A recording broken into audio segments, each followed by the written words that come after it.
In NHL 17, Auston Matthews made his debut to the NHL. At 19 years old, he's an 86 overall with medium elite potential. Looking at his attributes, he's got 5 stars in puck skills, 4.5 in shooting, skating, and senses, 4 in defense, and 3.5 in physical. And today, we're going to try to win a Stanley Cup with Auston Matthews in every NHL game. And as I said earlier, we're starting in NHL 17, and this Leafs team is looking completely different than the one we see today. Just looking at the forward core, we got some older players here in JVR, Tyler Bozak, and Joffrey Lupul leading the way. While looking at the defense, of course, Morgan Rielly's still here, but he's the only guy still here because the defense has been completely reworked. And Freddie Anderson, he's at the beginning of his contract. He just signed in Toronto and he's ready to win a Stanley Cup with this team. Too bad that's not exactly what happened. So the one and only rule for this video is I'm only allowed to make 5 trades per season, and they have to all be at the beginning of the season. So let's start the trades. I'm sending Nylander, Reichel, and a second rounder over to the Chicago Blackhawks for Artemi Panarin and Brian Campbell. So we're making big moves right off the start. And then Bozak, along with 2 prospects and a first round picks, going over to the New Jersey Devils for John Murdo, P.A. Parento, and Adam Henrique. A smaller move is being made at the Panthers as I'm sending a prospect for Jaromir Jagr. And then with Ottawa, we're going to bring in Cody Ceci a few years earlier for Matt Martin and a second round pick.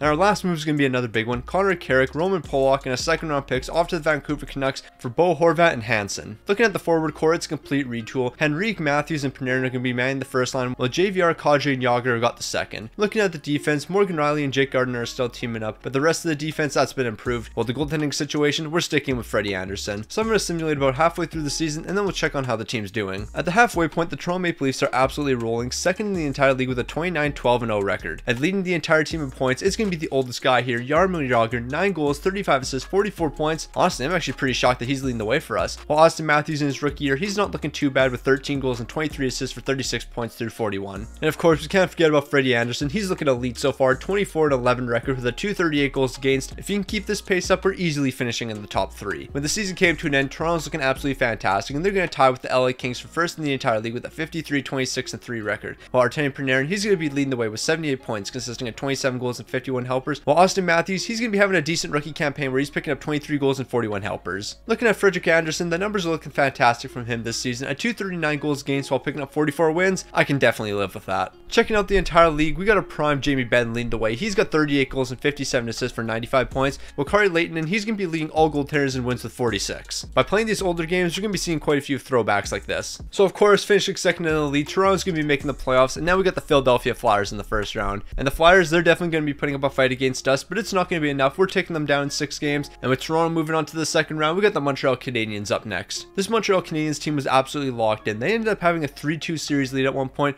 but of course, Toronto's going to be fighting back. They're winning game 6, and then in game 7, Freddie Anderson's going to bail us out with a shutout. And now we're headed to the conference finals, of course, and we've got the New York Rangers up next. And speaking of the New York Rangers, you might not know, but I'm actually trying to pass them in YouTube subscribers. So if you're enjoying the content so far, make sure you subscribe and turn notifications on so you can help me pass the New York Rangers. Of course, as we know, this New York Rangers team, it was absolutely elite, led by Henrik Lundqvist, but they're not going to be elite enough. We're going to be taking them down in a 7-game series, and in just year number 1, here we are in the Stanley Cup final. We got the LA Kings up next. If we're able to beat the New York Rangers, then we should be able to beat the Kings. But then again, we got the best team from the West taking on the best team in the East. This is going to be a great matchup. Okay, so the Kings absolutely smoked us. Not only did they sweep us, they scored 10 goals in game 4. 10 goals in game 4. Toronto didn't just fold over. No, they just disappeared. They didn't even bother showing up to the rink. What kind of performance is that in the postseason? I'm going to keep it 1,000, Toronto. This is a tough look for you. Panarin, you're going to be leading all postseason scores for Toronto, 23 points, but I just can't get past that game 4 loss. 10-3? No, that's wild. Entering NHL 18, Auston Matthews is going to be jumping up to an 89 overall, where a few moves were made during the offseason for the Leafs. It wasn't a bunch of insane moves, but the defense is definitely looking a bit different. While the goaltending situation, we're going to be rocking Freddie Anderson once again. And honestly, we're probably going to be rocking Freddie Anderson for most of the video. The moves are starting quick as we're going to be sending JVR, a second round pick, and Kasperi Kapanen over to the Carolina Hurricanes for Sebastian Aho and Jacob Slavin. Our second move is going to be sending Patrick Marleau, a second rounder and a 5th rounder over to the Anaheim Ducks for Josh Manson. He's going to be a great defenseman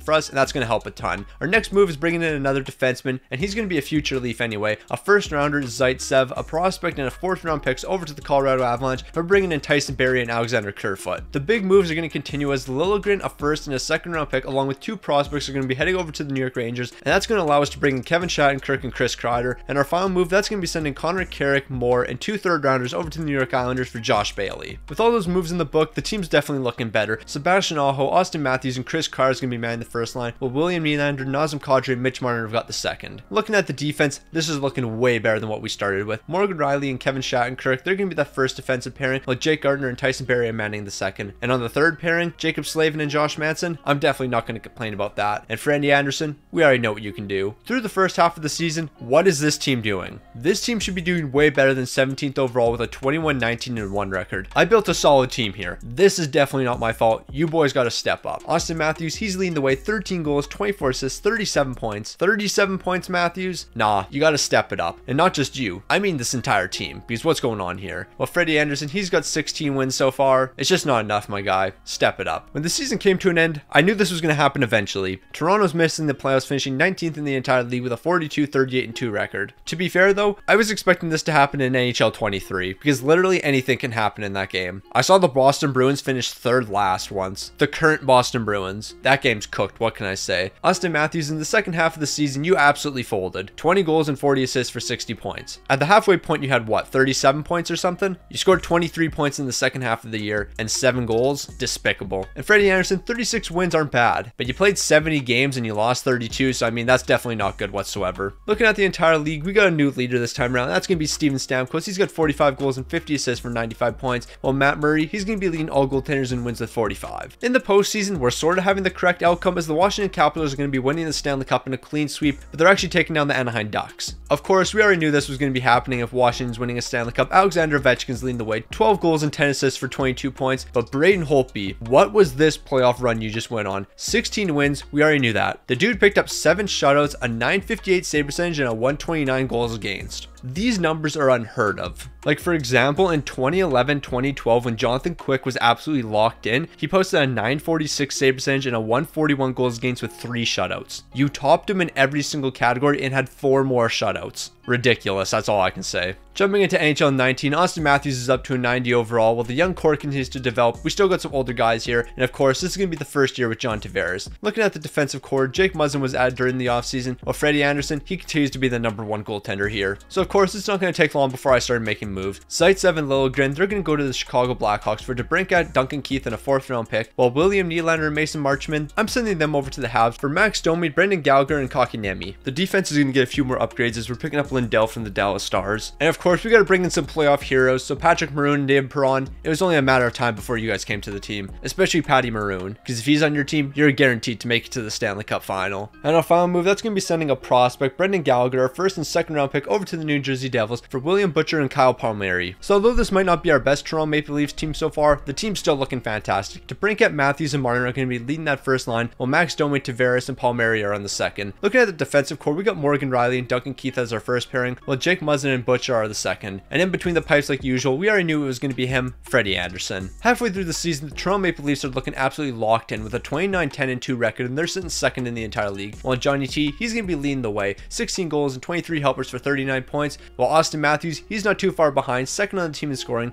18 goals and 19 assists for 37 points. But now that we're in year 3, I'm starting to expect more from you, Matthews. And the first year, you got a pass. And last season, honestly, massive disappointment. We're not even going to discuss that. You're in year 3 now. It's time for you to step up and start leading the team. And Freddie Anderson, just keep holding it down. 24 wins, a .923 save percentage at 231 goals against. And Garrett Sparks, he's holding it down as the backup, a .932 and a 195. Hey, I'm not going to complain about that. When the season came to an end, it's finally happening. The Toronto Maple Leafs are going to be finishing first in the entire league with a 54-22-6 record. And Auston Matthews, he's going to be leading the way, having a career season so far, 34 goals and 41 assists for 75 points. Now I say career season as in the simulation standards, not his real life standards. I just want to make that clear. And obviously we know Freddie Anderson, he's going to be picking up a few wins, 39 with a .919 save percentage and 232 goals against. The regular season numbers are looking fantastic, but I want to see these in the postseason. Looking at the entire league, we got a former Toronto Maple Leaf leading all scorers, and that's going to be Phil the Thrill Kessel, 33 goals, 57 assists, 90 points. Phil the Thrill's rolling right now. I shouldn't really be surprised by this. Phil was him. And taking a look at goaltenders, we got Vasilevsky leading all of them in wins, as he's picking up 46 while posting 9 shots and a .926 save percentage and a 219 goals against. So hopefully we don't have to match up against Tampa early in the postseason. Okay, well, let's just pack our bags now. We got Boston in the first round.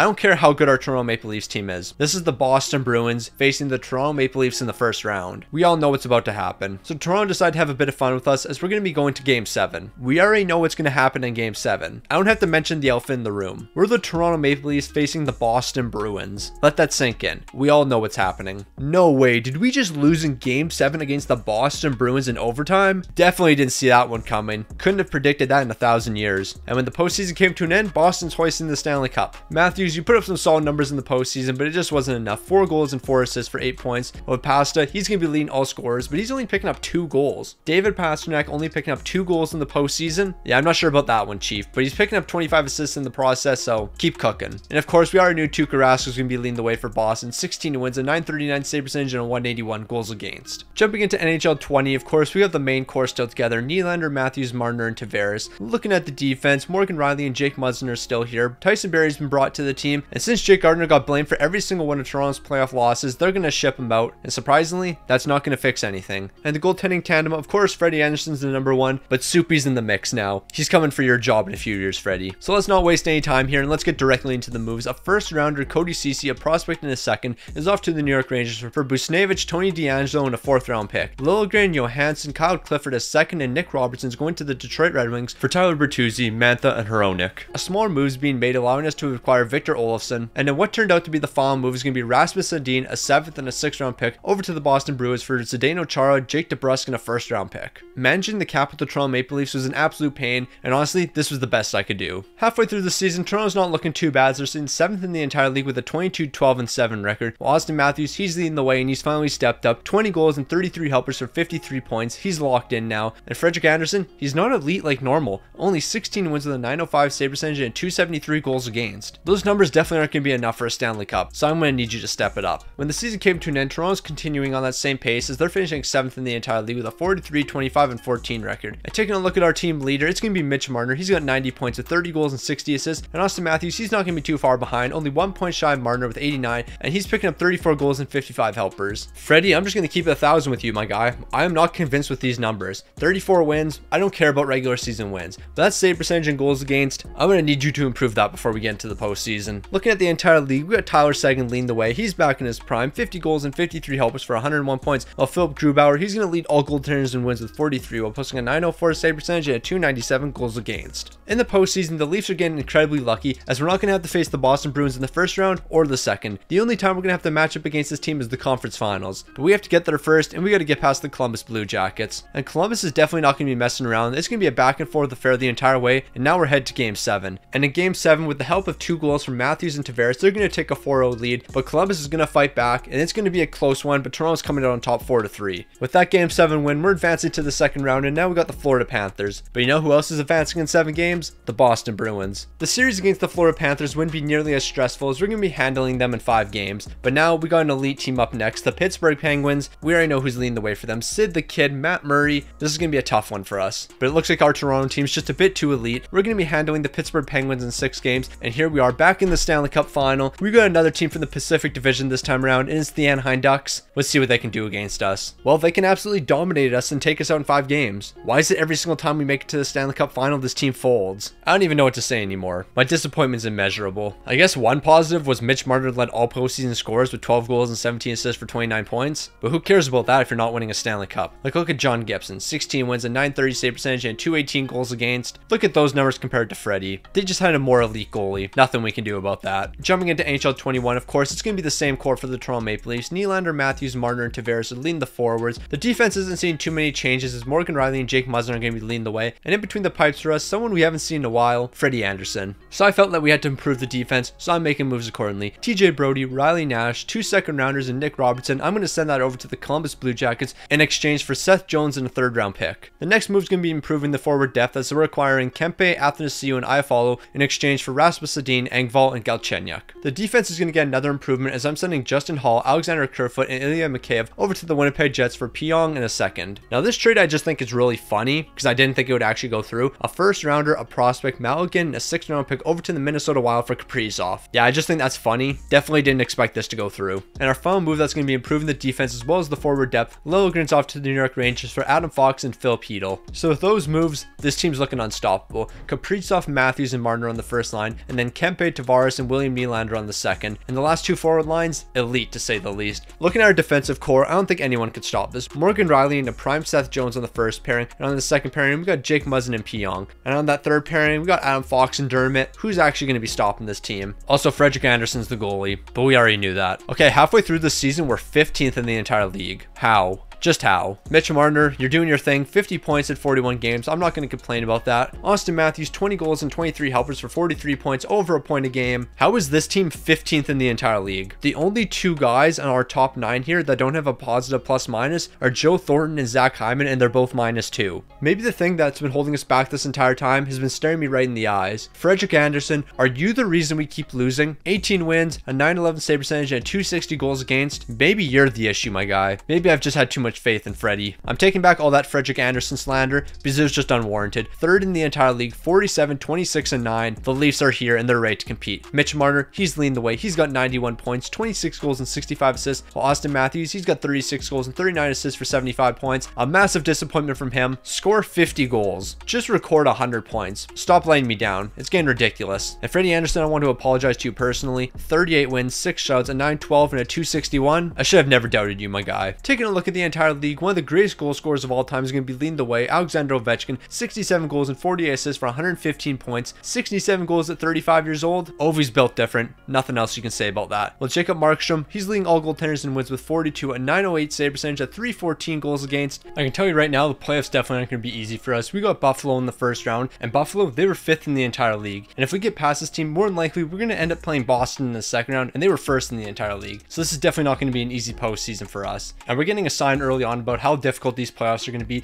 We had a 3-1 series lead at one point, but now we're headed to game 7. And in that game 7, Buffalo's absolutely dominating, and the Toronto Maple Leafs, they're blowing a 3-1 series lead in the first round. I wonder if that's ever happened before for this team. Okay, these playoffs are absolutely voided. Chicago won the Stanley Cup, taking down the Washington Capitals. Yeah, no, this is just a terrible simulation. This doesn't count. Matthews showed out in the playoffs, so you got to give him respect where respect is due. 3 goals and 7 assists for 10 points in 7 games. Not a bad postseason. But Ovi, Matthews couldn't even compete to what you were doing. 17 goals and 16 assists for 33 points in 24 games. Nah, this dude was locked in. Too bad he couldn't get a Stanley Cup because Kevin Lankinen is. He's picking up all 16 wins with a .913 save percentage and a .295 goals against. Kevin Lankinen, and he only lost 6 games in the postseason. Alright, let's get to NHL 22. So here we are in NHL 22, and I'm not really going to go over these rosters, because I mean, it was last season's rosters. I'm pretty sure we know who's on the team. The first move we're making right off the bat is sending a first rounder and Kerfoot over to Boston for Hampus Lindholm, and he already has half of his salary retained, so at $2.6 million, that's an absolute steal for us. And we continue to make moves to improve the defense. TJ Brody and 2 third rounders are off to the Dallas Stars for Ryan Suter, and then a first rounder along with 2 prospects off to the Edmonton Oilers for Puljujarvi and Evander Kane, and that's going to be super useful for our forward depth. But we're not done there, because Ilya Mikheyev and Rasmus Sandin, I'm sending you over to Vegas for Chandler Stevenson. And our final move to improve the forward depth is going to be sending Logren and Kampf over to the Pittsburgh Penguins for Ricardo Kell. So looking at this forward core, it can't get much better than that. Nylander, Matthews, and Marner are manning the first line, while Evander Kane, John Tavares, and Ricardo Kell are manning the second. Looking at the defense, we got Morgan Rielly and Mark Giordano, while Ryan Suter and Jake Muzzin are going to be manning that second pairing. And in between the pipes, we got Jack Campbell. He's the player I'm most concerned about, but with the team we got around him, I'm not too worried. Halfway through the season, the Leafs are absolutely rolling, and they're sitting 3rd in the entire league with a 25-14-2 record. And Auston Matthews, I don't know what's wrong with you, my guy. Scoring frequency's on high, 24 goals and 15 assists for 39 points at the halfway point. Are you going to go this entire video without scoring 100 points? Well, it's not even necessarily 100 points. Score 90. Score 50 goals. I don't even think he's cracked 40 goals yet in a single season. Score 40 goals. What are you doing? And Soupy, 22 wins, a .911 save percentage, and 276 goals against. Keep holding it down net for us. When the season came to an end, Toronto's going to do their normal thing while I'm at the helm. 2nd in the entire league with a 51-26-5 record. And Auston Matthews, finally, 50 goals, 36 assists, 86 points. It's not 90 points, but you got 50 goals. And I'm definitely not going to complain about 50 goals. You finally performed as you should. Love to see it, you really do. And Soupy, 46 wins, 5 shutouts, a .912 save percentage, and 270 goals against. Nah, we got a Stanley Cup this season. As long as this team doesn't fall apart, the Stanley Cup's ours. Then again, there is teams like Colorado and Tampa, so I take that back. I don't want to jinx it early. Also, Patrick Kane's just going to casually pick up 131 points this season, consisting of 67 goals and 64 assists. Yeah, because why wouldn't Patrick Kane do that with that Chicago Blackhawks team? Also, shout out to Soupy, led the entire league in wins. Now, as long as you don't fold in the postseason, things are looking great. And in the first round, we're going to have our hands full as we got the Carolina Hurricanes. Just kidding, Carolina's a bunch of frauds, and we're going to be taking them down down in 4 games. That was way easier than what I was expecting. But now we got the Florida Panthers in the second round. And we have to remember, this is last season's Florida team. And that team was elite. Alright, I'm taking that one back too because Florida apparently is a bunch of frauds. Then again, I shouldn't really be surprised about this. This team couldn't play defense whatsoever last year. But here we are in the conference finals. We got the New Jersey Devils a season earlier than expected. Okay, what's going on? We're 12-1 in the postseason. We just swept back-to-back teams and took Carolina down in 5 games. There's no way we go 16-1, right? And for the third time in this video, we've reached the Stanley Cup final. Just don't lose. We've already lost 2 times in the Stanley Cup final. I don't think I can afford to lose another one. And we're off to a Game 7, because why wouldn't we be headed to a Game 7? And in Game 7 of the Stanley Cup final, we went to overtime, and who's going to be scoring the overtime winner for us out of all players? Jesse Puljujarvi. Jesse Puljujarvi is going to be scoring an overtime winner for us to hoist the Stanley Cup. Out of all the moves I made for this team, Jesse Puljujarvi was just an add-in. I was mainly focused on Evander Kane, and I was like, I'll just pick Puljujarvi up to play on the 3rd, maybe even 4th line. He ended up scoring the OT winner for us in Game 7 to win a Stanley Cup. Who would have thought? In the postseason, John Tavares, you're going to be leading the way for this Leafs team. 10 goals and 15 assists for 25 points. And Soupy, the numbers you put up, absolutely incredible. 16 wins in 20 games played, a 918 save percentage, and 267 goals against. You were locked in. Congrats on the Stanley Cup, and let's get another one in NHL 23. And here we are in NHL 23. Auston Matthews, he's up to a 94 overall, 5 stars in puck skills, 5 in senses, 5 in shooting, 5 in defense, 4.5 in skating, and 4 in physical. Comparing these attributes to his rookie year, he's come a long way. And looking at this Leafs team, it's come a long way as well. William Nylander, Auston Matthews, Mitch Marner manning that first line. And on the second, they got the newly acquired Ryan O'Reilly, John Tavares, Michael Bunting. Honestly, looking at this team, there's not really too many moves I need to make. They got a great defensive core here, and Samsonov, you're the guy for us. I'm riding with you. So in this final season, I'm only making one trade. It's Nick Robertson, a first, Justin Hall, David Kemp, and McCabe are being sent over to the Boston Bruins for Patrice Bergeron and David Krejci. Thankfully, these guys are so old, their trade value is incredibly low, even though they're still high overalls. So now our forward core consists of William Nylander, Auston Matthews, and Patrice Bergeron on the first line. The second line, that's going to be Ryan O'Reilly, John Tavares, and Mitch Marner. And our third line center, well, that's going to be David Krejci. So this forward core, it can definitely carry us to a Stanley Cup. I'm not even worried about the rest of the team. I'm worried about the rest of the team. We're 17th in the entire league with a 21-18-2 record. How did we get worse? I added Patrice Bergeron and David Krejci. There's no reason for this team to be 17th in the entire league. Matthews, 20 goals, 22 helpers, 42 points. The only 2 people with a negative plus minus are Ryan O'Reilly and David Krejci. O'Reilly's -2, Krejci's -3. I don't understand how we're losing games. Okay, Samsonov, you're allowing 3 goals a game. Like, that's not ideal. So how about you lock in and stop the puck? So I don't know what happened in the second half of the season. This team just completely turned it up. 5th in the entire league, 48, 28, and 6. I didn't change a thing. This team just decided to start playing defense and start scoring a ton more goals. In our final season of the video, William Nylander, he's going to be leading the way. He's picking up 27 goals and 72 helpers for 99 points. While Auston Matthews, a bit of a slower season, but his point production was up. 43 goals and 50 assists for 93 points. That's a decent season to finish this video on. While Samsonov, he definitely improved those numbers. 39 wins, 1 showed, a 910 save percentage, and 283 goals against. So if you consider what his numbers were in the first half of the season compared to the end, I think he finished the season out with like a 960 save percentage, so we can definitely win with that. Looking at the entire league, Nathan McKinnon's going to be leading the way with 48 goals and 55 helpers for 103 points, while Thatcher Demko, he's going to be leading all goaltenders and wins with 42 while picking up 7 shutouts in the process. Entering the postseason, the matchups definitely aren't going to be easy because in the first round, we got the Tampa Bay Lightning, and we already know what this Tampa team's all about. They're about taking us down in 6 games. Yeah, we just lost in 6 games. First round exit. Not gonna lie, that's actually the perfect way to end this video. The Toronto Maple Leafs losing in the first round. That's just completely ironic.